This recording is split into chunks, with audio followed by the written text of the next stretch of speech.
इस बीच मध्य प्रदेश की गुना सीट पर दबदबा रखने वाले सिंधिया परिवार की चौथी पीढ़ी भी चुनावी मैदान में उतर गई। वहां से ताल ठोक रहे केंद्रीय मंत्री ज्योतिरादित्य सिंधिया के प्रचार में उनके बेटे और सिंधिया राजघराने के वारिस महाआर्यमन सिंधिया प्रचार के लिए सड़कों पर उतरे।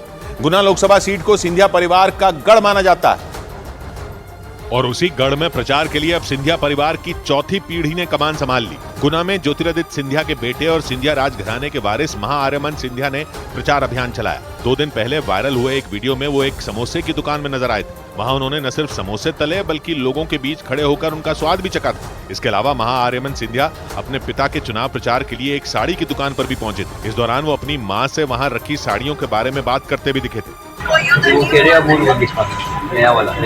हालांकि अपने पिता ज्योतिरादित्य सिंधिया का प्रचार करने उतरे महाआर्यमन सिंधिया को देखकर यह अंदाजा लगाया जाने लगा कि वो भी जल्द ही चुनावी मैदान में उतर सकते हैं और अगर ऐसा हुआ तो वो राजनीति में सिंधिया परिवार की चौथी पीढ़ी की अगुवाई करेंगे। हालांकि अभी तो वो अपने पिता और केंद्रीय मंत्री ज्योतिरादित्य सिंधिया के लिए चुनाव प्रचार में ही जुटे नजर आए और इसके लिए उन्होंने गुना लोकसभा क्षेत्र में घूम घूम कर प्रचार किया। जब जनता इतनी प्यार और इतना जोश की तरह आपके पास आती है तो आप में ही वो शक्ति आ जाती है। सिंधिया परिवार का राजनीति से पुराना नाता रहा है। इस परिवार से सबसे पहले ज्योतिरादित्य सिंधिया की दादी राजमाता विजय राजेश सिंधिया ने चुनाव लड़ा था। वो 1957 में कांग्रेस से पहली बार सांसद बनी थी। हालांकि बाद में वो जनसंघ से जुड़ी और फिर बीजेपी के संस्थापक सदस्यों में एक रही। उनके बाद उनके बेटे माधवराव सिंधिया भी कांग्रेस से जीतकर केंद्रीय मंत्री बने थे और फिर ज्योतिरादित्य सिंधिया भी पहले कांग्रेस और फिर बीजेपी की सरकार में केंद्रीय मंत्री रहे। और अब ज्योतिरादित्य सिंधिया के बेटे यानी महाआर्यमन सिंधिया ने भी मैदान में उतरकर अपने पिता के लिए प्रचार की शुरुआत कर दी।